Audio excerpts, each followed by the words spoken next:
আসসালামু আলাইকুম সুপ্রিয় শিক্ষার্থীবৃন্দ। উচ্চতর গণিত দ্বিতীয় পত্রের দ্বিতীয় চ্যাপ্টার যোগাশ্রয়ী প্রোগ্রামিং বা লিনিয়ার প্রোগ্রামিং এই চ্যাপ্টারে তোমাদের সবাইকে স্বাগতম জানাচ্ছি। তোমাদের সাথে আছি আমি মোহাম্মদ ওয়াকিল আহমেদ শুভ। বর্তমানে অধ্যয়নরত আছি রাজশাহী প্রকৌশল ও প্রযুক্তি বিশ্ববিদ্যালয় অর্থাৎ রুয়েটে।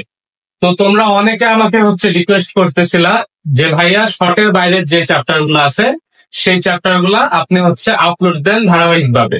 তো আমি ফার্স্টে শুরু করছিলাম বাস্তব সংখ্যা ও অসমতা দিয়ে, যে চ্যাপ্টারের 5টা ক্লাস নিছি। ফুল একটা প্লেলিস্ট তৈরি করা আছে আমার চ্যানেলে, তোমরা সেই ক্লাসগুলো আশা করি দেখে নিবা।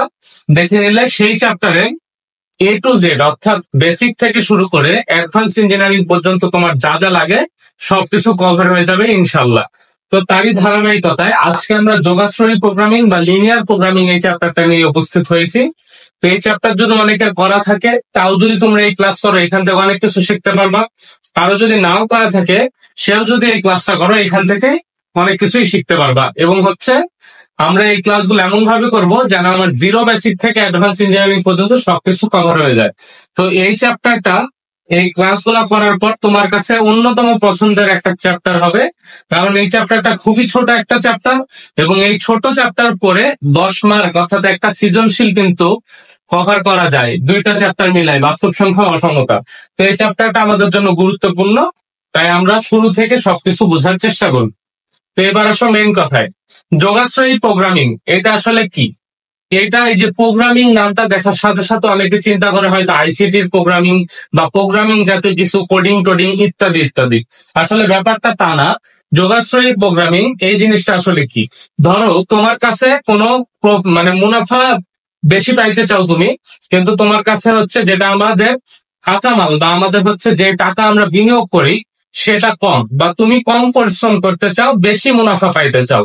তো সেটাই যোগাশ্রয়ী প্রোগ্রামিং এর মেন বিষয়। অর্থাৎ তুমি সম্ভাব্য কম বিনিয়োগ বা কম পরিশ্রমের মাধ্যমে যতটুকু সর্বোচ্চ মুনাফা অর্জন করতে পারো সেটাই যোগাশ্রয়ী প্রোগ্রামিং এর কাজ।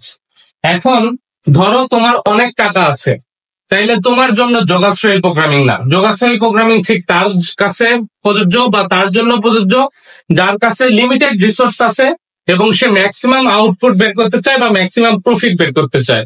এখন ধরো তোমাদের দুই বন্ধুর মধ্যে এক বন্ধুর টাকা পয়সা কম, সে ব্যবসা করতে চায়, ব্যবসা করে এখান থেকে ম্যাক্সিমাম প্রফিট গেইন করতে চায়। আরেকজনের অঢেল সম্পত্তি, তো যার অঢেল সম্পত্তি তার জন্য কিন্তু যোগাশ্রয়ী প্রোগ্রামিং না। কারণ যোগাশ্রয়ী প্রোগ্রামিং এর মেন কনসেপ্ট আমার লিমিটেড রিসোর্স থাকবে, অর্থাৎ টাকা থাকবে কম। আমি এই কম টাকা ব্যবহার করে আমি কি করব, সম্ভাব্য যতটুকু মুনাফা অ্যাচিভ করা পসিবল সেটা বের করতে হবে। তো দেখো একটা উদাহরণ দিই, যেহেতু আমরা স্টুডেন্ট মানুষ তাই আমরা স্টুডেন্ট রিলেটেড এরকম কিছু উদাহরণ দিব তোমাদের। তো ধরো তোমার একটা লাইব্রেরি আছে যেটা রাজশাহী সমবায় মার্কেটে আর কি।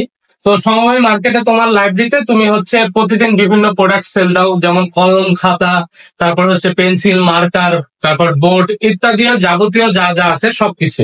যেহেতু তোমার লাইব্রেরি টাইপের দোকান, তো আমি এখানে তোমার দোকানের 2টা হট প্রোডাক্ট পেন এবং পেন্সিলের একটা কি আঁকাচ্ছি, চার্ট আঁকাচ্ছি বা চার্ট অঙ্কন করে বোঝাচ্ছি যে এখানে তোমার উইকলি ডিমান্ডটা কত, অর্থাৎ তোমার সপ্তাহে কতগুলো কলম সেল হয়, সপ্তাহে কতগুলো পেন্সিল সেল হয়, এবং তোমার এই কলমের ক্রয় মূল্য কত এবং পেন্সিলের ক্রয় মূল্য কত এবং লাভ কত।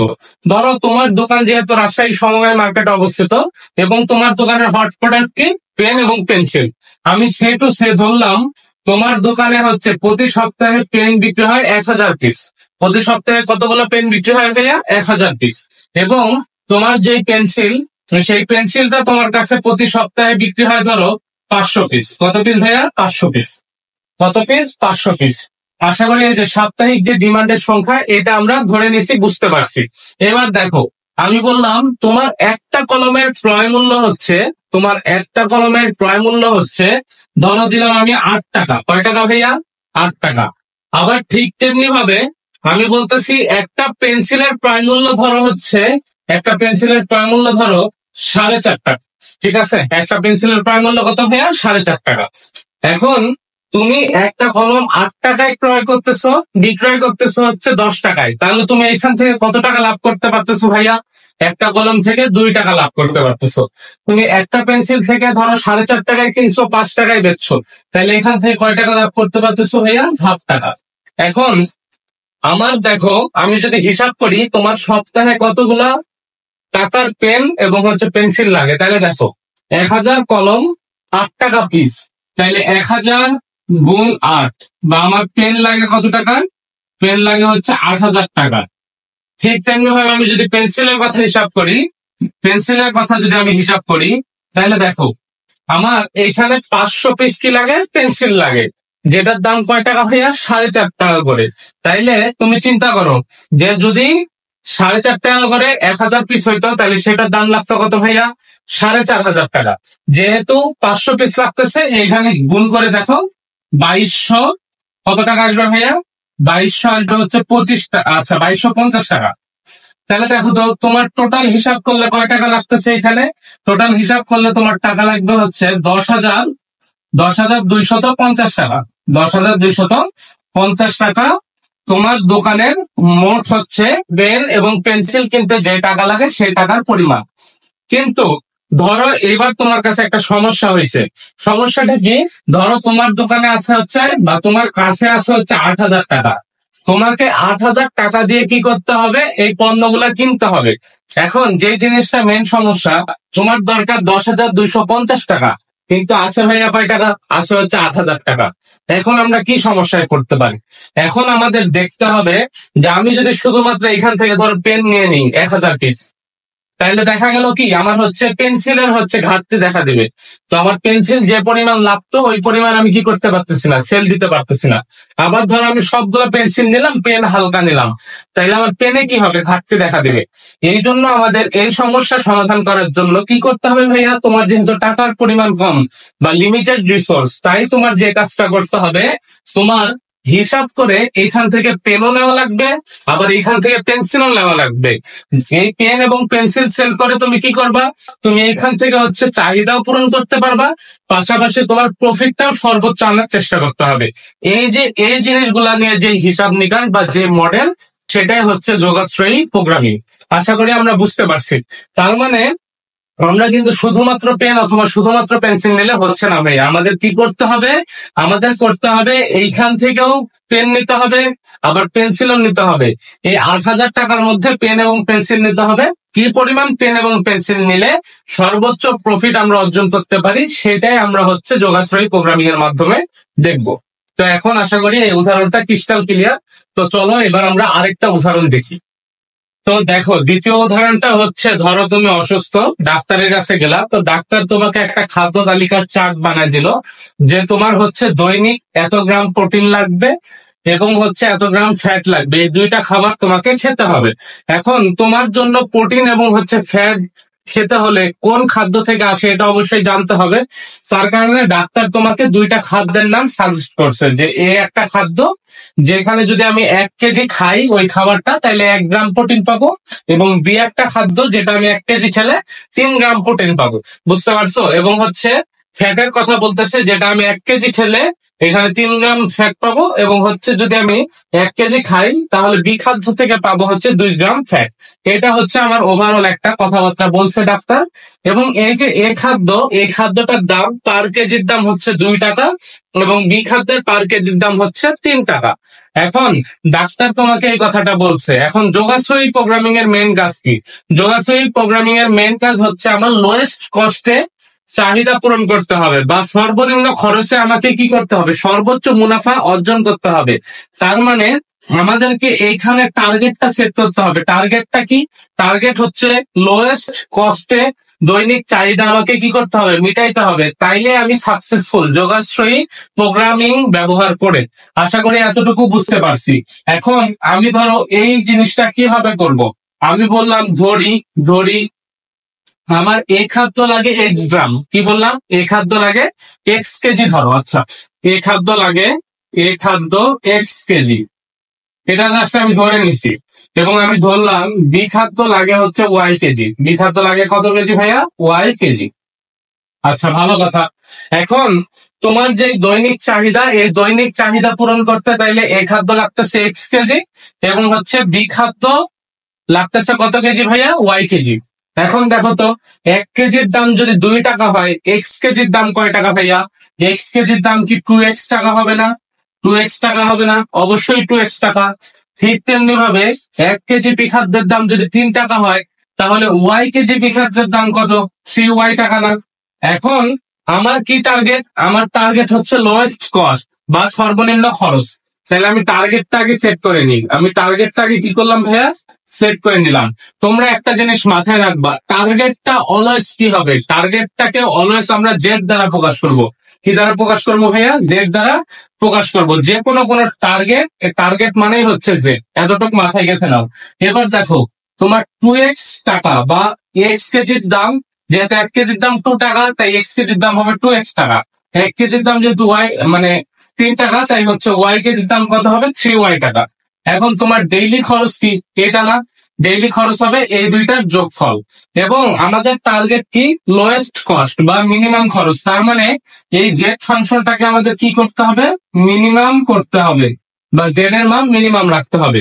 আশা করি আমরা এতটুকু বুঝতে পারছি। এবার আরেকটা জিনিস আমরা দেখি। দেখো তো, এই খাদ্য থেকে আমি কি পাচ্ছি? 1 গ্রাম প্রোটিন পাচ্ছি, এবং হচ্ছে কি 3 গ্রাম হচ্ছে কি পাচ্ছি? ফ্যাট পাচ্ছি। আমার দৈনিক হচ্ছে প্রোটিন দরকার কত গ্রাম? 9 গ্রাম। এবং হচ্ছে দৈনিক আমার হচ্ছে ফ্যাট কত গ্রাম দরকার? 12 গ্রাম। তাইলে বলতো, আমি যদি এ খাদ্য খাই, তাহলে আমি কি এখানে এক্স গ্রাম কি পাবো? প্রোটিন পাবো না। কারণ হচ্ছে 1 কেজিতে পাচ্ছি আমি কত? 1 গ্রাম। তাহলে এক্স কেজিতে কত গ্রাম পাবো? অবশ্যই এক্স গ্রাম। ঠিক তেমনি ভাবে আমি দেখো বি খাদ্য 1 কেজিতে পাচ্ছিলাম কত গ্রাম? 1 কেজিতে পাচ্ছিলাম 3 গ্রাম। তাহলে ওয়াই কেজিতে কত গ্রাম পাবো ভাইয়া? 3y গ্রাম। তাহলে আমার দৈনিক যে হচ্ছে প্রোটিন, এই প্রোটিনটা কত লাগতেছে? মিনিমাম হচ্ছে 9 গ্রাম। 9 গ্রামের বেশি হলে কি সমস্যা আছে? সমস্যা নাই, কিন্তু তোমাকে কি করতে হবে ভাইয়া? মিনিমাম 9 গ্রাম রাখতে হবে। তার মানে এটা কি 9 এর থেকে বড় অথবা 9 এর থেকে সমান হবে না? 9 এর থেকে বড় অথবা 9 এর সমান হবে না? অবশ্যই 9 এর থেকে বড় এবং 9 এর সমান হবে। কারণ এখানে আমার দৈনিক প্রয়োজন কয় গ্রাম? 9 গ্রাম। এবার ঠিক তেমনি ভাবে ফ্যাটের কথাটা চিন্তা করি। দেখো তো, 1 কেজি থেকে ফ্যাট পাচ্ছি 3 গ্রাম। তাহলে এক্স কেজি থেকে কত গ্রাম পাবো? অবশ্যই 3x গ্রাম। ঠিক তেমনি ভাবে দেখো তো, 1 কেজি থেকে পাচ্ছি 2 গ্রাম। তাহলে ওয়াই কেজি থেকে কত গ্রাম পাচ্ছি? 2y গ্রাম। এতটুকু বুঝতে পারছি। দেখো তো, আমার ফ্যাট কতটুকু দরকার? 12 গ্রাম দরকার। আমার কি টোটাল 12 গ্রামই লাগবে এমন না? 12 গ্রামের বেশি খাইলে হবে না? হবে।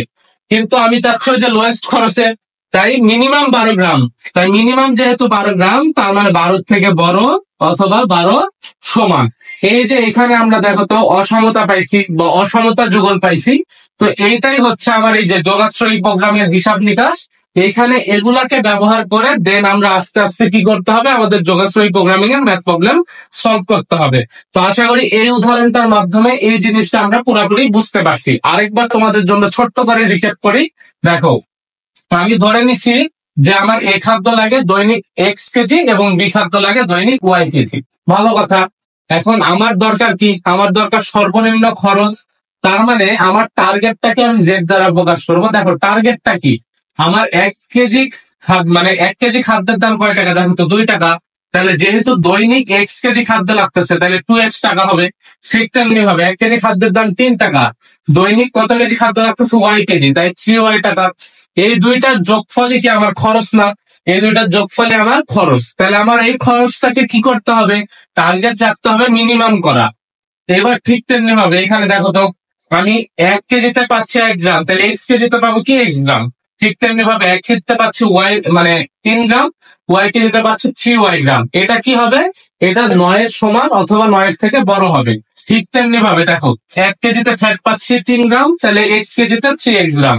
1 কেজিতে ফ্যাট পাচ্ছি 2 গ্রাম, তাইলে আমি হচ্ছে 2 কেজিতে কত পাবো? সরি, 1 কেজিতে ফ্যাট পাচ্ছি 2 গ্রাম, তাহলে ওয়াই কেজিতে কত পাবো? 2y গ্রাম, যেটা কি হবে 12 সমান অথবা 12 থেকে বড়। আশা করি এতটুকু আমরা বুঝতে পারছি। তো তাইলে দেখো, এই জিনিসটা আমাদের বুঝতে পারার কথা, এবং এখানে কয়েকটা জিনিস বা কয়েকটা টার্ম আমরা ব্যবহার করছি, সেটা তোমাদেরকে ক্লিয়ার করি। দেখো, এটা ছিল আমাদের মেনলি হচ্ছে প্রোটিনের চাহিদা, এবং এটা ছিল হচ্ছে কি ভাইয়া? ফ্যাটের চাহিদা। এখন একটা জিনিস দেখো তো, ডাক্তার তোমাকে বলছে মিনিমাম 9 গ্রাম, তার মানে এই জন্য আমি মিনিমাম 9 গ্রাম লিখছি। এমন কিন্তু না যে ডাক্তার বলছে 9 গ্রামের বেশি তোমার খাওয়া যাবে না, মিনিমাম 9 গ্রাম। আমাদের খরচ বাড়াতে হবে কি, লোয়েস্ট কস্ট, যার কারণে আমরা হচ্ছে মিনিমামটাকে রাখতেছি। কারণ নাইলে আমরা যোগাশ্রয়ী প্রোগ্রামিং পড়ে আমাদের যে সাকসেসফুল কাজ বা আমরা যে সাকসেসফুল হতে পারবো সেটা কিন্তু কোনোভাবে সম্ভব না। আমাদেরকে সাকসেসফুল হইতে হলে অবশ্যই কি করতে হবে, লোয়েস্ট কস্ট রাখতে হবে। এখন দেখো, এইখানে আমরা এই যে চলকটাকে ব্যবহার করলাম, এই চলকটাকে যোগাশ্রয়ী প্রোগ্রামিং এর ভাষায় বলা হয় সিদ্ধান্ত চলক। কি চলক ভাইয়া? সিদ্ধান্ত চলক। সিদ্ধান্ত চলক, বুঝতে পারছো? এবার হচ্ছে দেখো, এই যে জেড, এই জেড ফাংশনটাকে বলা হয় অভীষ্ট ফাংশন। কি ফাংশন ভাইয়া? অভীষ্ট ফাংশন। অভীষ্ট ফাংশন। এবং এইখানে যে কন্ডিশন গুলো আমরা বের করি এগুলাকে নর্মালি বলা হয় সত্য বা হচ্ছে সীমাবদ্ধতা। কি বলা হয়? সত্য বা সীমাবদ্ধতা। তার মানে আমাদের টার্গেটটাকে বলা হবে অভীষ্ট ফাংশন, এইখানে যে চলকটা থাকবে সেটাকে বলা হয় সিদ্ধান্ত চলক, এবং এইখানে যে ফাংশনটা জেড এটাকে বলা হয় অভীষ্ট ফাংশন। আশা করি আমরা এই যে প্রকাশগুলা বা কোনটাকে কি বলে এই জিনিসটা বুঝতে পারছি। তো যোগাশ্রয়ী প্রোগ্রামিং এর মূলত এই যে 3টা খণ্ড থাকে, একটা হচ্ছে সিদ্ধান্ত চলক, তারপরে হচ্ছে অভীষ্ট ফাংশন, আর সত্য বা সীমাবদ্ধতা। তো এই যে এটাকে সিদ্ধান্ত চলকের পাশাপাশি উদ্দেশ্য চলকও বলা হয়, ঠিক আছে? উদ্দেশ্য চলকও বলা হয়, এবং এটাকে অভীষ্ট ফাংশনের পাশাপাশি উদ্দেশ্য ফাংশনও বলে। এই জিনিসটা আমরা মাথায় রাখবো যে যে কোনো একটা বলতে পারি। তাহলে দেখো তো, একটা যোগাশ্রয়ী প্রোগ্রামিং এর কয়টা অংশ থাকতেছে? যোগাশ্রয়ী প্রোগ্রামিং এর 3টা অংশ থাকতেছে। তো আমি এই উদাহরণটা মুছে দিই, এখানে আমি তাহলে হচ্ছে তোমাদেরকে লিখে বুঝাই। দেখো কোন 3টা অংশ থাকতেছে? 3টা অংশ। একটা হচ্ছে সত্য বা সীমাবদ্ধতা, একটা হচ্ছে অভীষ্ট ফাংশন বা উদ্দেশ্য ফাংশন, আর একটা হচ্ছে উদ্দেশ্য চলক বা হচ্ছে কি সিদ্ধান্ত চলক। তাহলে আমি যদি লিখি যোগাশ্রয়ী প্রোগ্রামিং এর কোন 3টা অংশ থাকতেছে? একটা হচ্ছে সীমাবদ্ধতা, বদ্ধতা অবলিক সত্য। 2 নম্বর কথা কি থাকতেছে ভাইয়া? উদ্দেশ্য ফাংশন, উদ্দেশ্য অবলিক হচ্ছে অভীষ্ট ফাংশন। এবং 3 নম্বরে কি থাকতেছে ভাইয়া? 3 নম্বরে থাকতেছে আমার হচ্ছে উদ্দেশ্য অবলিক সিদ্ধান্ত চলক। উদ্দেশ্য অবলিক সিদ্ধান্ত চলক। তো এখন আমরা মূলত এই যে এইগুলার সংজ্ঞা, অর্থাৎ সীমাবদ্ধতা বা সত্যটা কি, উদ্দেশ্য বা অভীষ্ট ফাংশনটা কি, উদ্দেশ্য বা সিদ্ধান্ত চলক কি, এগুলার সংজ্ঞা বুঝবো, দেন আমরা আস্তে আস্তে সামনের দিকে আগাবো। তো দেখো, এখানে আমরা মেইনলি 4টা সংজ্ঞা শিখবো। ম্যাথের ক্ষেত্রে কিন্তু সংজ্ঞাগুলা খুব বেশি গুরুত্বপূর্ণ হয় না, কিন্তু আমাদের কনসেপ্ট ক্লিয়ার এবং বেস মজবুতের জন্য সংজ্ঞাগুলা জানা উচিত। এবং সংজ্ঞাগুলা বোঝানোর পরে আমি উদাহরণ দিয়ে বুঝাবো কোনটা কি নির্দেশ করে। তো ফার্স্টে দেখো, প্রথম যে সংজ্ঞা সেটা হচ্ছে উদ্দেশ্য চলক বা সিদ্ধান্ত চলক। উদ্দেশ্য চলক বা সিদ্ধান্ত চলক গুলা কি? আসলে কোন একটা ব্যবসায়িক উদ্দেশ্যে আমরা যে অজানা রাশিগুলো ব্যবহার করে থাকি সেটাকে বলা হয় উদ্দেশ্য চলক বা সিদ্ধান্ত চলক। তার মানে এখানে উদ্দেশ্য বা সিদ্ধান্ত চলকটা আসলে কি? অজানা রাশি। এই অজানা রাশিগুলোকে আমরা বলবো উদ্দেশ্য বা সিদ্ধান্ত চলক। এক্সাম্পল যখন দিব তোমরা আশা করি ক্লিয়ার হবে তখন। এরপরে দেখো, উদ্দেশ্য ফাংশন বা অভীষ্ট ফাংশন।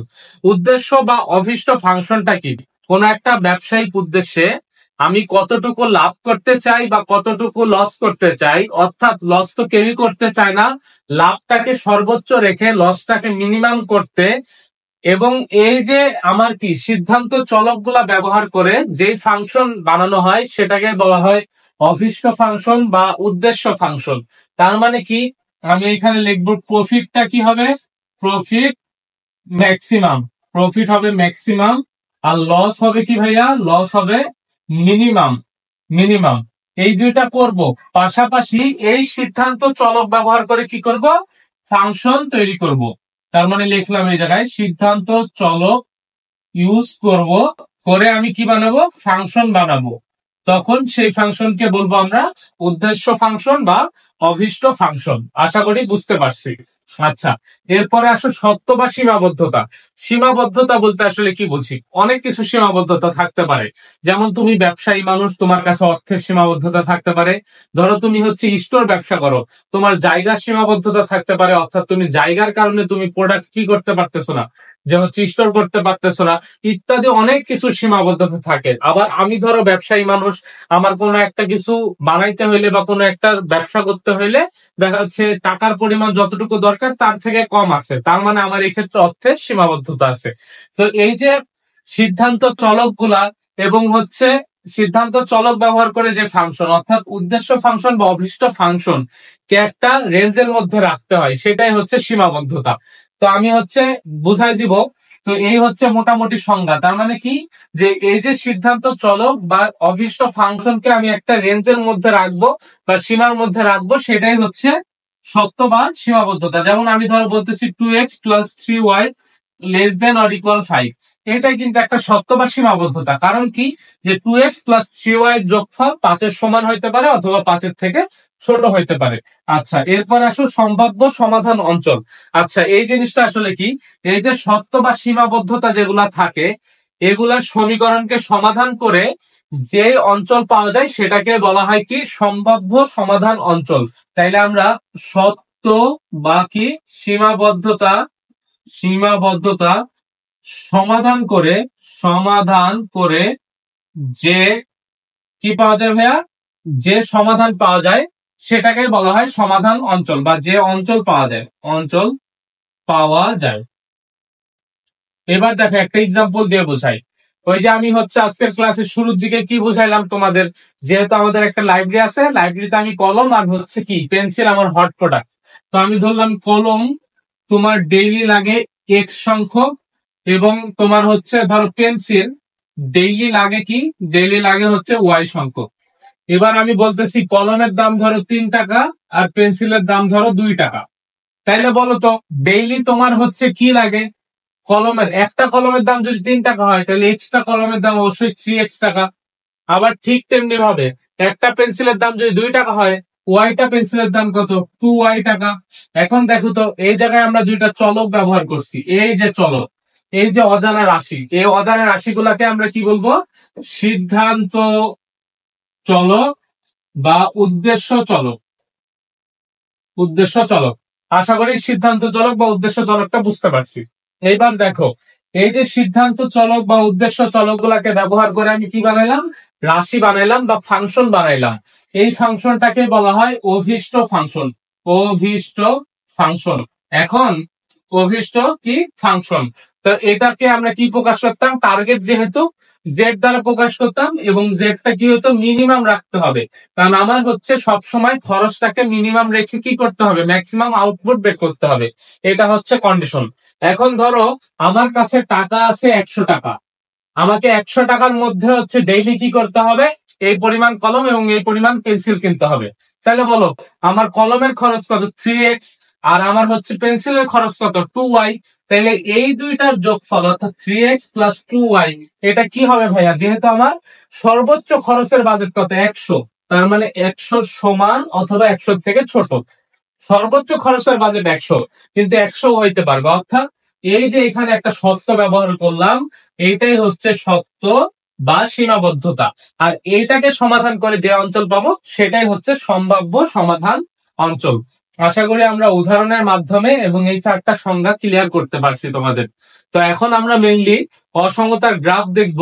যারা প্রথম চ্যাপ্টারটা আমার ক্লাস দেখছো তাদের হচ্ছে অসমতার গ্রাফ সম্পর্কে ভালো একটা ধারণা আছে বলে আমি এক্সপেক্ট করতেছি। তারপরেও এই চ্যাপ্টারে যেহেতু আমাদের গ্রাফ আসবে, তাই আমরা হচ্ছে শুরু থেকেই তোমাদের সবকিছু করাবো গ্রাফ সংক্রান্ত। তো চলো আমরা হচ্ছে গ্রাফের দিকে আস্তে আস্তে আগাই। তো আমরা এখন মেইনলি অসমতার লেখচিত্র শুরু করব। অসমতার লেখচিত্র শুরু করতে আমাদের ধাপে ধাপে আস্তে আস্তে আগাইতে হবে। তো আমরা শুরুতে কিছু বেসিক দিয়ে তোমাদেরকে আস্তে আস্তে অ্যাডভান্স লেভেল পর্যন্ত নিয়ে যাব। তো ফার্স্টে দেখো, আমরা যদি একটা নর্মালি সরল রেখার হচ্ছে সমীকরণ আঁকাই বা সরল রেখা অঙ্কন করি, তাহলে এটা হচ্ছে আমার একটা সরল রেখার লেখচিত্র, এটা তো আমরা জানি। এখন অসমতার ক্ষেত্রে এই লেখচিত্রটাই কিরকম হয় জানো, যে কোনো একদিকে আমার অ্যারো দিতে হয়। এই অ্যারো দেওয়ার ব্যাপারটা আমরা এখন বুঝবো না। ধরো সাপোজ সে টু সে এদিকে অ্যারো দিচ্ছি, অথবা দেখা যাচ্ছে এদিকে অ্যারো না দিয়ে তার উল্টা দিকে অ্যারো দিচ্ছি। অসমতার লেখচিত্রের ক্ষেত্রে এই যে অ্যারোর পাশে এইভাবে ভরাট করে দিতে হয়, এটাই হচ্ছে আমার অসমতার লেখচিত্র। তো এই অসমতার লেখচিত্র বুঝতে গেলে আমাদের আস্তে আস্তে ধাপে ধাপে আগাইতে হবে। তো আমি সেগুলো দেখাই। দেখো ফার্স্টে আমরা ধরো এই সমীকরণটার কথা যদি বলি, 3x plus 4y -12 greater or equal 0।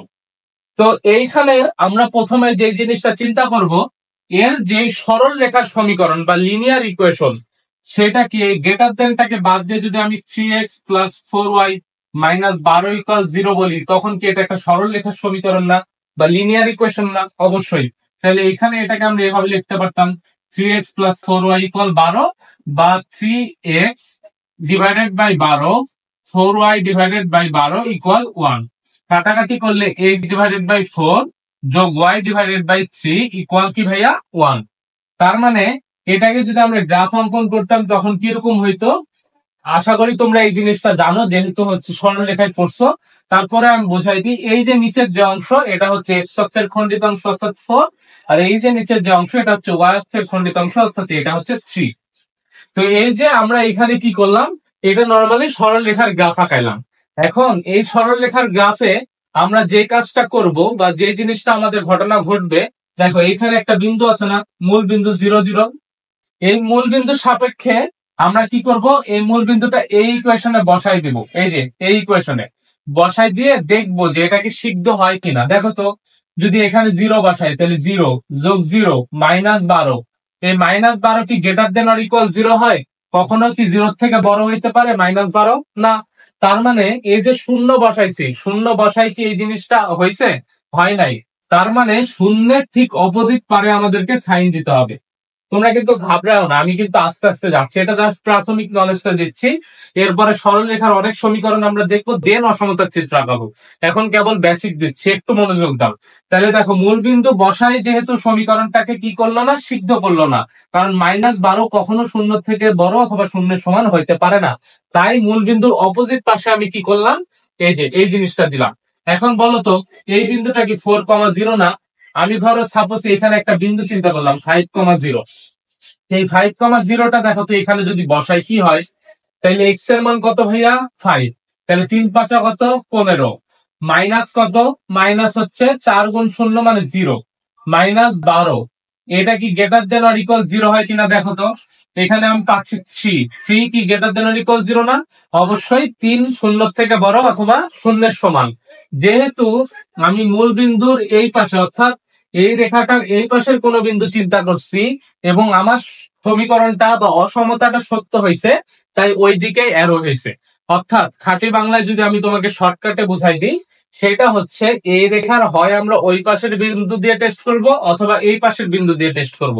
এই পাশের বিন্দু দিয়ে টেস্ট করে যদি সত্য হয় তাহলে এইদিকে অ্যারো, সত্য না হলে ওই দিকে অ্যারো। ঠিক তেমনি ভাবে ওই পাশের বিন্দু দিয়ে টেস্ট করে যদি সত্য হয় ওই দিকে অ্যারো, মিথ্যা হলে এই দিকে অ্যারো। এটা হচ্ছে বেসিক কনসেপ্ট। আচ্ছা, তো আশা করি তোমরা এতটুকু বুঝতে পারছো, না বুঝতে পারলেও হবে, আমি আস্তে আস্তে আগাচ্ছি। দেখো, আমরা ফার্স্টে আজকে যে সমীকরণটা দেখব সেটা হচ্ছে এক্স অক্ষ এবং হচ্ছে ওয়াই অক্ষের সমান্তরাল রেখার সমীকরণ। এক্স অবলিক ওয়াই অক্ষের সমান্তরাল রেখার সমীকরণ। সমান্তরাল সমান্তরাল রেখার সমীকরণ। তো দেখো তো এটা কি অ্যাকচুয়ালি, এক্স অক্ষ এবং ওয়াই অক্ষের সমান্তরাল রেখার সমীকরণটা অ্যাকচুয়ালি কি? ধরো এটা হচ্ছে আমার এক্স অক্ষ, তাই না? বলো, এই এক্স অক্ষের সমান্তরাল রেখা, দ্যাট মিন্স কি এটা না? এটা অ্যাকচুয়ালি কি নির্দেশ করে? এই যে ওয়াই এর মান নির্দেশ করে, অর্থাৎ এক্স অক্ষতে কতটুকু উপরে আছে। তাহলে কি আমি বলতে পারবো না এক্স অক্ষের সমান্তরাল রেখার সমীকরণ বা সমান্তরাল সমীকরণ সেটা হচ্ছে ওয়াই সমান সমান সামথিং? অবশ্যই আমরা বলতে পারবো ওয়াই সমান সমান সামথিং, অর্থাৎ এক্স অক্ষের সমান্তরাল রেখার সময় ওয়াই এর মান থাকে। ঠিক তেমনি ভাবে ওয়াই অক্ষের সমান্তরাল সমীকরণের ক্ষেত্রে এক্স এর কি থাকে? মান থাকে। আবার এক্স অক্ষের সমীকরণ, দেখো একটা কিন্তু এক্স অক্ষের সমান্তরাল, আরেকটা হবে এক্স অক্ষের সমীকরণ। এক্স অক্ষের সমীকরণ কোনটা ভাইয়া? যখন এক্স অক্ষের উপর অবস্থান করবে। বলতো, এই সমস্ত জায়গায় কি কোটির মান বাড়ছে বা কমছে, অর্থাৎ উপরে উঠছে বা নিচে নামছে? না। তার মানে এই সমস্ত জায়গায় ওয়াই কি? 0। তাহলে এক্স অক্ষের সমীকরণ হচ্ছে ওয়াই 0। ঠিক তেমনি ভাবে ওয়াই অক্ষের সমীকরণ হবে এক্স 0, যেটা আমাদের ছোটবেলার কনসেপ্ট এবং আমরা আশা করি এই জিনিসটা জানি। এখন দেখো তো, এক্স অক্ষের সমান্তরাল মানে হয় এইদিকে হতে পারে অথবা এইদিকে হতে পারে। যখন ওয়াই এর মান পজিটিভ তখন হবে উপরের দিকে, যখন ওয়াই এর মান নেগেটিভ হবে তখন নিচের দিকে। ঠিক তেমনি ভাবে ওয়াই অক্ষের সমান্তরাল হলে হয় এদিকে হবে অথবা এদিকে হবে। কখন কোন দিকে হবে? যখন এক্স এর মান পজিটিভ তখন ডান দিকে, যখন এক্স এর মান নেগেটিভ তখন বাম দিকে। এই জিনিসগুলো আমরা জানি, এটা আমাদের 9-10-এও শিখছি, এরপরে আমরা ফার্স্ট পেপারে সরলরেখাতেও শিখে আসছি। তো এটা নিয়ে আশা করি বিস্তারিত কথাবার্তা আমাদের বলা লাগবে না, যা বলছি এতটুকুই এনাফ। তাইলে এক্স অক্ষ এবং ওয়াই অক্ষের যে সমান্তরাল রেখার সমীকরণ, এইটা আশা করি আমরা বুঝতে পারছি। এবার এটা মুছি। আমরা এখন দেখবো অক্ষদ্বয়ের ছেদাকৃতির সমীকরণ। কি দেখবো ভাইয়া? অক্ষদ্বয়ের ছেদাকৃতির সমীকরণ। কি দেখবো আমার সাথে বলো? অক্ষদ্বয়ের ছেদাকৃতির সমীকরণ। অক্ষদ্বয়ের ছেদাকৃতির সমীকরণ কি ভাইয়া? অক্ষদ্বয়ের ছেদাকৃতির সমীকরণ। তো দেখো তো এটার অ্যাকচুয়ালি ফরম্যাটটা কি? এক্স ভাগ এ যোগ ওয়াই ভাগ বি ইকুয়াল 1। এটাই হচ্ছে অক্ষদ্বয়ের খণ্ডিতাংশের সমীকরণ, যেখানে এটা কি নির্দেশ করে? এক্স অক্ষের খণ্ডিতাংশ, আর এই ওয়াইটাকে নির্দেশ, বিটাকে নির্দেশ করে ওয়াই অক্ষের খণ্ডিতাংশ। ওয়াই অক্ষের কি ভাইয়া? খণ্ডিতাংশ। এইখানে দেখো আমি যদি এটাকে ড্র করি, রেখাটা কেমন হবে? এই যে এটা হচ্ছে আমার সেই সরলরেখা বা অক্ষদ্বয়ের ছেদাকৃতির সমীকরণ। কারণ কি? দেখো এটাকে অক্ষদ্বয়কে ছেদ করছে, এই দেখো এক্স অক্ষকে ছেদ করছে, এখানে ওয়াই অক্ষকে ছেদ করছে। এই যে অক্ষদ্বয়ের খণ্ডিতাংশের দৈর্ঘ্য, এটা কি? এই যে এক্স অক্ষের খণ্ডিতাংশ, তার মানে এতটুকু হবে এ, আর এই যে এতটুকু হবে বি, অর্থাৎ এটা ওয়াই অক্ষের খণ্ডিতাংশ। বলতো মূল বিন্দুর সাপেক্ষে ডানের দিকে গেছি, অর্থাৎ ভুজের মান এ পরিমাণ বাড়াইছি, তাইলে এখানে ভুজ কত হবে? a,0 না? অবশ্যই a,0। ঠিক তেমনি ভাবে মূল বিন্দু হতে ওয়াই অক্ষ আর উপরের দিকে উঠছি, তাইলে এখানে কি কোটির মান বাড়ছে না? বাড়ছে। কতটুকু বাড়ছে? বি পরিমাণ, তাইলে এটা হবে 0b। এটাই হচ্ছে আমার অক্ষদ্বয়ের খণ্ডিতাংশের যে সমীকরণ এবং এই সমীকরণটার লেখচিত্র। আশা করি আমরা বুঝতে পারছি। এবার আসো আমরা মূল বিন্দুর সমীকরণ দেখবো। মূল বিন্দুর সমীকরণ দেখবো, এটা মুছে নাও তোমরা। কি দেখবো ভাইয়া? মূল বিন্দুর সমীকরণ। মূল বিন্দুগামী সরলরেখার সমীকরণ। মূল বিন্দুগামী সমীকরণ বা মূল বিন্দুগামী সরলরেখার সমীকরণ। তো এটা নিয়ে একটু কথাবার্তা বলি। দেখো কখন মূল বিন্দুগামী সরলরেখার সমীকরণ হয়? যখন ওয়াই ইকুয়াল কি হয় ভাইয়া? M X. এই এমটা কি নির্দেশ করে ভাইয়া? এমটা নির্দেশ করে হচ্ছে ঢাল। এখন দেখো ওয়াই ইকুয়াল এম এক্স, তার মানে কি হবে? মূল বিন্দুগামী। এই যে এই বিন্দু দিয়ে যাবে, এই সমস্ত বিন্দু দিয়ে যখন যাবে তখন সেটা হবে মূল বিন্দুগামী সরলরেখার সমীকরণ। এখন অনেকে কি কাজ করে, যে হচ্ছে সরলরেখা এই যে এই দিক দিয়ে যাবে না এই দিক দিয়ে যাবে না এই দিক দিয়ে যাবে না এই দিক দিয়ে যাবে, এই জিনিসটা বুঝতে পারে না। কারণ মনে করে মূল বিন্দুগামী, এখন কোন দিক দিয়ে অ্যাকচুয়ালি যাবে? তো এটা বোঝানোর জন্য দেখো তোমাদের সহজ বুদ্ধি আমি বলে দিই। মূল বিন্দুগামী, তার মানে একটা বিন্দু তো আমরা অলরেডি পেয়ে গেছি 0,0। এবার বলো এক্স এর মান যদি আমি হচ্ছে সাপোজ ওয়াই ইকুয়াল কি ভাইয়া? M X. এখন আমি যদি তোমাকে সাপোজ সে টু সে এই যে এইখানে এইটা দেখো ওয়াই ইকুয়াল যদি 3x হয়, এই উদাহরণটা দেখো, এখানে যদি এক্স এর মান 0 বসাই ওয়াই এর মানও 0, তাই এটা হচ্ছে 0,0, অর্থাৎ মূল বিন্দুগামী। এখন আমি একটা জায়গায় এক্স এর মান ধরলাম 1, তাহলে দেখো তো ওয়াই এর মান কত হচ্ছে? 3। তো এক্স এর মান 1 এখানে, ওয়াই এর মান 3 এখানে, এই যে এটা হচ্ছে 1,3। তো আমি দুইটা বিন্দু পেয়ে গেছি। দুইটা বিন্দু পেলে কি আমরা হচ্ছে যোগ করে দিতে পারবো না? পারবো। তাইলে এখানে কি হচ্ছে ভাইয়া? এই যে এটা হচ্ছে মূল বিন্দুগামী সরলরেখার সমীকরণ এবং এই সমীকরণটা হচ্ছে ওয়াই ইকুয়াল 3x। তাহলে আমরা কি করব? এরকম যদি একটা সমীকরণ দেওয়া থাকে, গ্রাফ আঁকাইতে বলে, আমরা উল্টা পাল্টা না দিয়ে ফার্স্টে কি করব?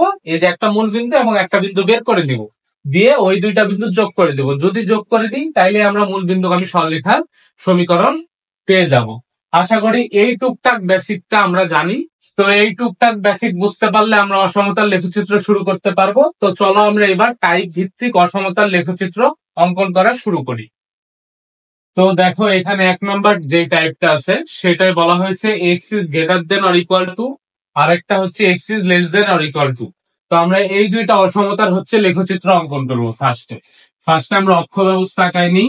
দেখো এদিক বরাবর এক্স অক্ষ, এদিক বরাবর ওয়াই অক্ষ। তো এটা হচ্ছে মূল বিন্দু, আমরা জানি।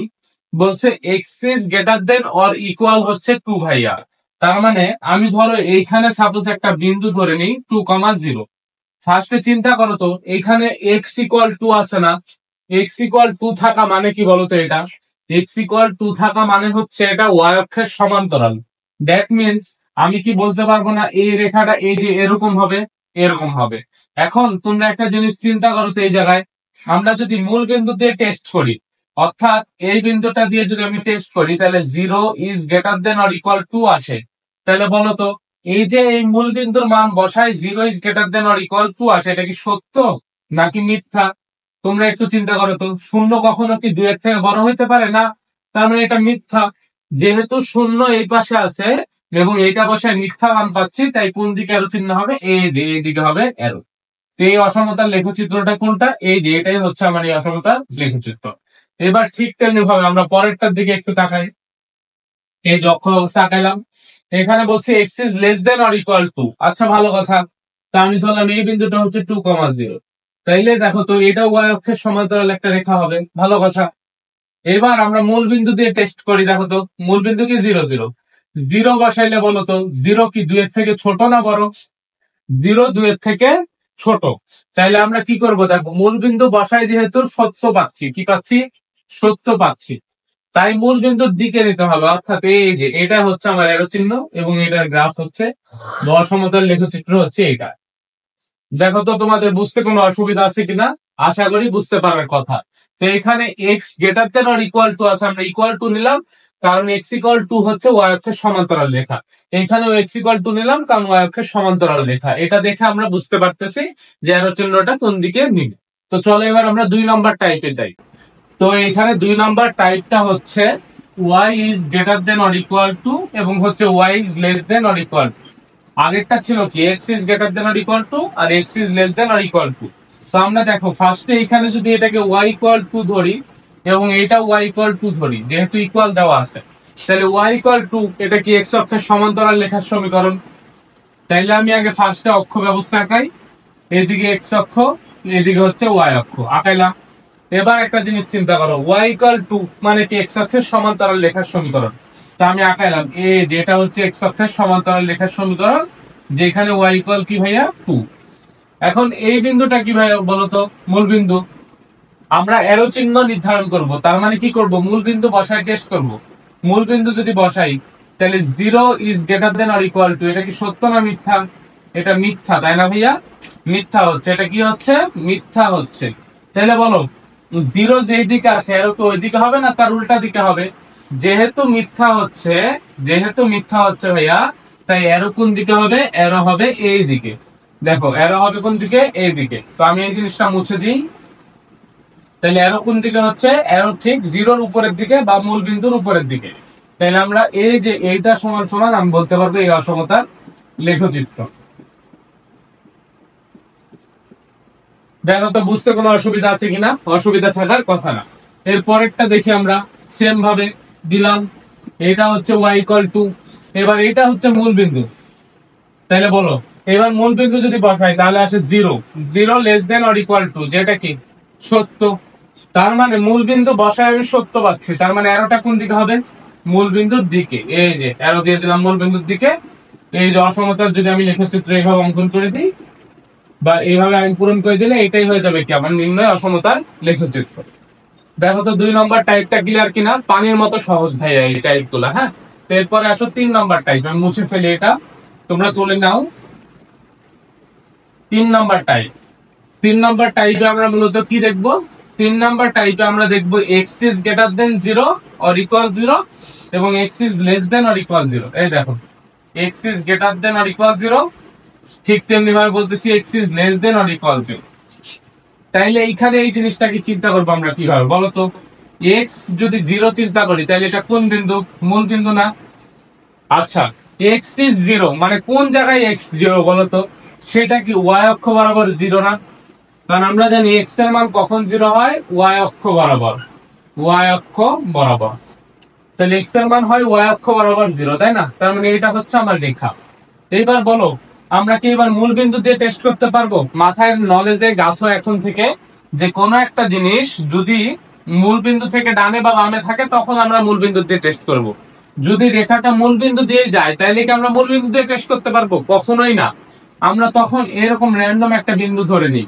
এই বিন্দুটা কি বলতো? 2,0 না? যদি আমি এটা 1 বলি, কারণ এক্স অক্ষ বরাবর মান আছে, এটা এক্স অক্ষ, এক্স অক্ষের উপর ওয়াই 0, তাহলে এটা 2,0। আমি এই 2,0 বিন্দু দিয়ে রাখো তো টেস্ট করি, তাহলে এক্স এর মান 2, এটা কি গ্রেটার দেন অর ইকুয়াল 0, তাহলে কি পাচ্ছি? সত্য পাচ্ছি। তার মানে 2,0 বসায় আমি কি পাইলাম, এটা সত্য পাইলাম। তাহলে কোন দিকে এরো হবে ভাইয়া? এরো হবে এই যে 2,0 যেদিকে আছে ওই দিকে, অর্থাৎ এই যে এটাই হচ্ছে আমার এরো। এটাকে যদি আমি এভাবে পূরণ করে দিই তাইলে আমার নির্ণয় অসমতার লেখচিত্র আমরা কি ভাইয়া পেয়ে যাচ্ছি। দেখো তো বুঝতে অসুবিধা আছে কিনা? অসুবিধা থাকার কোনো প্রশ্নই আসে না। এরপরেরটা দেখো, সেম ভাবে x0 কোন জায়গাতে? y অক্ষ বরাবর। তাহলে এই যে এইখানে x0 আমি আগে দিয়ে নিলাম। এবার বলো, আমরা যদি এই পাশের বিন্দুটা 2,0 দিয়ে চেক করি, বলো তো 2 বসাইলে 2 কি লেস দেন অর ইকুয়াল 0 হয়? এটা কি সত্য না মিথ্যা? 2 কি কখনো 0 থেকে ছোট অথবা 0 সমান হয় না? মিথ্যা। তাহলে 2,0 বসায় আমি মিথ্যা পাচ্ছি, অর্থাৎ এটা যেদিকে আছে ঠিক তার উল্টা দিকে হবে অ্যারো। এই যে উল্টা দিকে আমি কি করলাম ভাইয়া? অ্যারো দিয়ে দিলাম। তাহলে এটাকে যদি আমি হচ্ছে এভাবে কি করি ভাইয়া, এই যে ফিল আপ করি, তাইলে আমরা কি পেয়ে যাচ্ছি? এখানে অসমতার যে লেখচিত্র আছে সেটা পেয়ে যাচ্ছি। দেখো তো তোমাদের বুঝতে কোনো অসুবিধা আছে কিনা ভাইয়া? কোনো অসুবিধা থাকার কথা না। তাইলে এবার আসো, আমরা x is greater than or equal 0 দেখলাম, এবার y is greater than or equal 0 দেখবো। তো এটা তোমরা তুলে নাও, একটা এসএস নিতে পারো। আচ্ছা, মুছে ফেলি।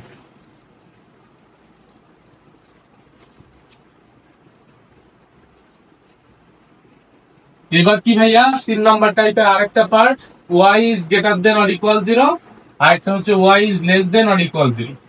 তাহলে বলো তো y equal 0 কোথায়? এটা কি x অক্ষের উপর না? x অক্ষের উপর। এটা তো আমরা জানি যে x অক্ষের উপরে y এর মান 0। তাহলে বলো তো y equal 0 এটা কোথায়? এই যে x অক্ষ বরাবর, এই যে এটা হচ্ছে আমার রেখা। এখন আমরা কি মূল বিন্দু দিয়ে টেস্ট করবো, না মূল বিন্দুর উপরে বা নিচে একটা বিন্দু দিয়ে টেস্ট করবো? উপরের বা নিচের? আমি ধরলাম এই বিন্দুটা 0,2, এটা ধরলাম 0,1। তো যে কোনো একটা দিয়ে টেস্ট করি, ধরো এটা দিয়ে টেস্ট করতেছি। তাহলে y এর মান কত?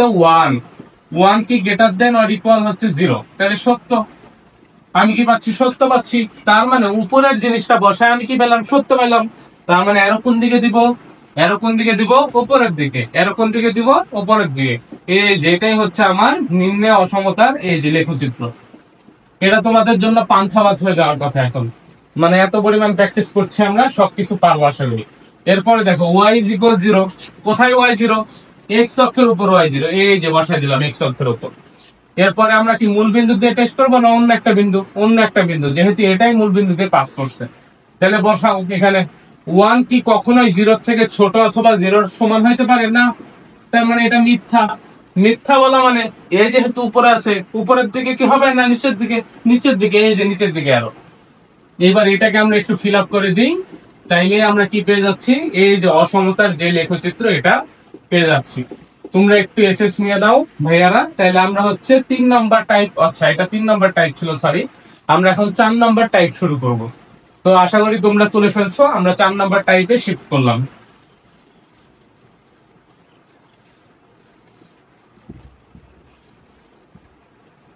আচ্ছা দেখো, 4 নাম্বার টাইপ। 4 নাম্বার টাইপ হচ্ছে অক্ষদ্বয় খণ্ডিতাংশ টাইপ, অর্থাৎ এইটা ধরো 3x plus 4y minus 12 equal, এটা ধরো গ্রেটার দেন অর ইকুয়াল 0 দিলাম একবার, একবার দিলাম 3x plus 4y minus 12 less than or equal 0।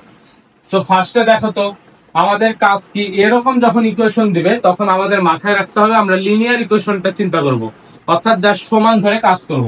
তাহলে এটাকে যদি সমান ধরি, পাচ্ছি 3x প্লাস 4y ইকুয়াল 12, বা x ভাগ 3, আচ্ছা x ভাগ 4 প্লাস y ভাগ 3 ইকুয়াল 1, অর্থাৎ 12 দ্বারা ভাগ করলে এই জিনিসটা আসে। তো এইটার যদি আমরা লেখচিত্র অঙ্কন করি, দেখো তো কেমন হবে। এই যে এই বিন্দুটা হচ্ছে, অর্থাৎ এই যে 4 এটা কি x অক্ষের খণ্ডিতাংশ, তার মানে এই যে এতটুকু 4। এই যে 3 এটা y অক্ষের খণ্ডিতাংশ, তার মানে এই যে এতটুকু কি 3। তার মানে আমার হচ্ছে আলটিমেটলি রেখাটা কি হবে, এই দেখো এটা হবে 0,3 বিন্দু, আর এটা হবে 4,0 বিন্দু। এই দুইটা বিন্দু যোগ করে দিলে যে রেখা পাবো সেটাই হচ্ছে আমার কি এই সরলরেখার সমীকরণ, সরি লেখচিত্র আর কি, বা সরলরেখা অঙ্কন করছি। এবার আমাদের কি করতে হবে ভাইয়া, বিন্দু বাসায় টেস্ট করতে হবে, তাই না? তো আমি এগুলো মুছে দিই। আমরা ফার্স্টে লেখচিত্রটা এঁকে নেব, এরপরে বিন্দু বাসায় টেস্ট করব। বলো এইখানে অবস্থিত একটা বিন্দু কি মূল বিন্দু না? তাহলে মূল বিন্দু বাসায় টেস্ট করি। দেখো এখানে 3 গুণ 0 মানে 0, 4 গুণ 0 মানে যোগ 0, বিয়োগ 12। বলো তো 12 কি কখনো গ্রেটার দেন অর ইকুয়াল 0 হয়? মিথ্যা, ডাঙা মিথ্যা একটা কথা। মিথ্যা হচ্ছে মানে 0 0 বসাচ্ছি, বসাই মিথ্যা হচ্ছে। তাহলে এইটা যেদিকে আছে ঠিক তার উল্টা দিকে আরো ভাইয়া, এই যে এইদিকে আরো। এবার তোমার কাজ কি ভাইয়া, এই যে এটা পূরণ করে দিবা। পূরণ করে দিলেই তোমার এই অসমতার লেখচিত্র কি ভাইয়া, ডান। এবার তোমরা যদি এটা করো দেখবা তার ঠিক উল্টা দিকে আরো আসে। এই জিনিসটা তোমরা বাসায় করে নিবা। এইচডব্লিউ দেখো এটা বুঝতে অসুবিধা আছে কিনা। ফার্স্টে আমরা অক্ষদ্বয়ের খণ্ডিত অংশ বানাই নিব, অর্থাৎ এক্স ভাগ এ প্লাস ওয়াই ভাগ বি ইকুয়াল 1 বানাই নিব। দেন আমরা অক্ষদ্বয়ের খণ্ডিতাংশ সমীকরণ কিরকম হয়, এই যে এরকম, এখান থেকে এতটুকুর খণ্ডিতাংশ এ এবং এতটুকু হচ্ছে বি। দেন আমরা কি করতাম, মান বের করবো, দেন সরলরেখা আঁকাবো, অ্যারো চিহ্ন সিলেক্ট করব। আশা করি 4 নাম্বার টাইপ আমরা বুঝতে পারছি। 4 নাম্বার টাইপের এরকম ম্যাথ তো আমরা অসমতাতে ভরি ভরি করছি, তো তোমরা অবশ্যই সেটা করে নিবা, বুঝছো। এরপরে দেখো অসমতার ক্লাসটা তোমরা করে ফেলো, কারণ এখানে আমি বেসিক থেকে অনেক কিছু শিখাইছি যেটা তোমাদেরকে অনেক দূর আগাইতে হেল্প করবে। এরপরে দেখো আমাদের last but not the least, আমাদের যে টাইপ 5 নাম্বার, সেটা হচ্ছে আমার হচ্ছে দেখো 5 নাম্বার টাইপ, এটা হচ্ছে মূল বিন্দুগামী টাইপ। এরকমই কিছু y minus 3x greater than or equal 0, y minus 3x less than or equal 0। তো আমার ফার্স্টে এটা লিনিয়ার ইকুয়েশন চিন্তা করব, তার মানে আমি y ইকুয়াল 3x চিন্তা করি। বলো y ইকুয়াল 3x এটা কোন বিন্দুগামী, মূল বিন্দুগামী, তাই না ভাইয়া। তো ধরলাম এটা সেই মূল বিন্দুগামী ইকুয়েশন, y ইকুয়াল কি ভাইয়া 3x। এটা তো নিচের দিকেও যাবে, নিচের দিকে দিতে আবার ভুল করো না, কারণ সমান অধিকার আছে, আমি মাইনাস মান দিলে এটাও নিচের দিকে আসবে। আচ্ছা ভালো কথা। এইবার আমরা মূল বিন্দু দিয়ে পাস করছে, মূল বিন্দু দিয়ে টেস্ট করবো ভাইয়া, নাকি মূল বিন্দু বাদে অন্য কোনো বিন্দু দিয়ে টেস্ট করবো, অন্য বিন্দু। ধরো আমি এখানে অবস্থিত একটা বিন্দু 2,0 আমি ধরে নিছি, কারণ এক্স অক্ষের উপর ওয়াই এর মান 0। এই বিন্দু দিয়ে যদি টেস্ট করি তাহলে আসতেছে 0 minus 6 greater than or equal 0। বলো -6 কি কখনো শূন্যের সমান অথবা বড় হইতে পারে? ডাহা মিথ্যা কথা, মিথ্যা কথা বলা মহাপাপ। তাইলে আমাদের যে কাজ করতে হবে, এই বিন্দু বসাচ্ছি, বসায় পাচ্ছি মিথ্যা, এই দিকে আর হবে না, তার ঠিক উল্টা দিকে, এই যে উল্টা দিকে, এই যে উল্টা দিকে দিলাম। এবার এটাকে আমরা ভরাট করে দিব, তাইলে আমার কি এই অসমতার লেখচিত্র ডান, এই অসমতার লেখচিত্র ডান। আশা করি আমরা আমাদের কাছে এগুলো পানি ফাঁস হয়ে গেছে, আমরা ইজিলি পারবো। এরপরেরটাও সেম, y ইকুয়াল 3x, তার মানে এই যে এটা y ইকুয়াল 3x। এইবার মূল বিন্দুর বাদে অন্য একটা বিন্দু চিন্তা করি, 2,0 বসায় দাও, তাইলে পাচ্ছি 0 minus 6 less than or equal 0। বলো -6 কি শূন্যের থেকে ছোট অথবা শূন্যের সমান? শূন্যের থেকে তো সমান হইতে পারে না, শূন্যের থেকে কি ভাইয়া ছোট, তার মানে সত্য। তার মানে যেদিকে এই বিন্দুটা বসাচ্ছি সেই দিকেই সত্য হচ্ছে, তার মানে ওই দিকে কি করবো, অ্যারো দিব। এই যে অ্যারো দিলাম, এটা আমরা কি করব, পূরণ করে দিব। পূরণ করে দিলাম, তাইলে আমাদের কি ভাইয়া অসমতার লেখচিত্র ডান। এই অসমতার লেখচিত্র গুলো আমরা মেনলি অসমতাতেও করছি, তো তারপরে এখানে করাইলাম যেহেতু এই চ্যাপ্টারে আছে এবং আমাদের লাগবে। নেক্সট দিন বা নেক্সট লেকচারে আমরা পরবর্তীতে একটা গুরুত্বপূর্ণ টাইপ এবং সেই টাইপ দিয়ে শুরু করব নতুন একটা টাইপ। এবং মানে যোগাশ্রয়ী প্রোগ্রামিং এর বেশিরভাগ ম্যাথ ওই টাইপ থেকে আসে।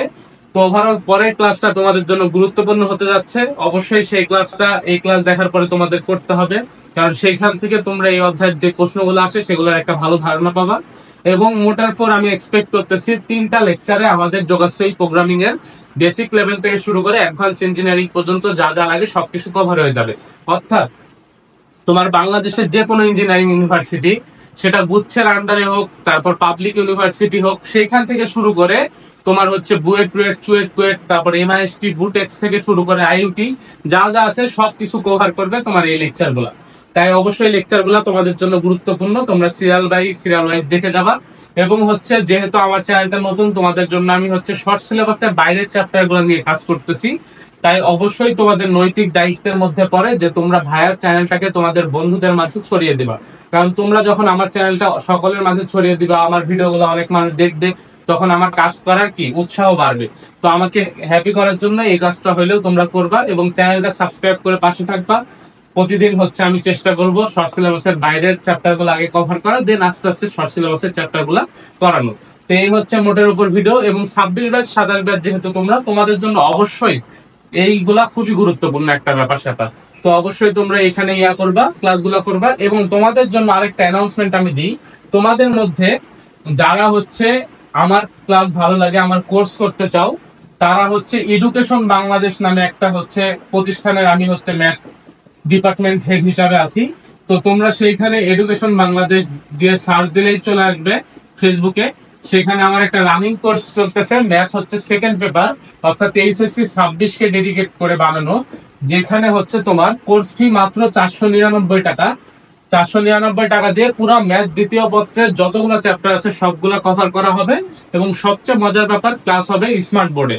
এবং ক্লাস শেষে তোমাদের জন্য একটা ডিসকাশন গ্রুপ থাকবে, তোমরা ডিসকাশন করবে সেখানে প্রবলেম নিয়ে, এবং তোমাদের হচ্ছে নোটগুলো প্রোভাইড করা হবে পিডিএফ আকারে। ওভারঅল তোমরা একটা ভালো ফ্যাসিলিটি পাবা সেখানে। তো তোমরা যদি কেউ কোর্সে ভর্তি হতে চাও, আমার নাম্বার থাকলো হোয়াটসঅ্যাপ 01317155723, এই নাম্বারে নক করলে কোর্সের ব্যাপারে বিস্তারিত শুনতে পারবা। এবং আরো একটা মজার ব্যাপার হচ্ছে, তোমরা 499 টাকার এই কোর্সে তো 8 মাস ক্লাস করতে পারবাই। সবচেয়ে বড় একটা মজার বিষয় হচ্ছে, এই 499 টাকার কোর্সে তোমরা একটা ভালো একটা গিফট পেতে যাচ্ছ, যে গিফটটার দাম প্রায় আনুমানিক একটা ভালো দাম। তো এই কোর্সের দাম দেখা যাচ্ছে সর্বসাকুল্যে তোমার নামে মাত্র একটা কোর্স ফি 200-300 টাকা হচ্ছে। তাই অবশ্যই কোর্সে এনরোল করো, এবং আকর্ষণীয় গিফটের জন্য আর দেরি কেন, দেখা হবে ইনশাল্লাহ কোর্সে। আর তো ফ্রি ক্লাস তোমরা করতেছই, করতে পারবা। তো ততক্ষণ পর্যন্ত নেক্সট লেকচারের অপেক্ষা পর্যন্ত, বা নেক্সট লেকচারে তোমাদের সাথে দেখা হবে। ততক্ষণ পর্যন্ত সুস্থ থাকো, ভালো থাকো। আসসালামু আলাইকুম রহমতুল্লাহি ওয়া বারাকাতুহু।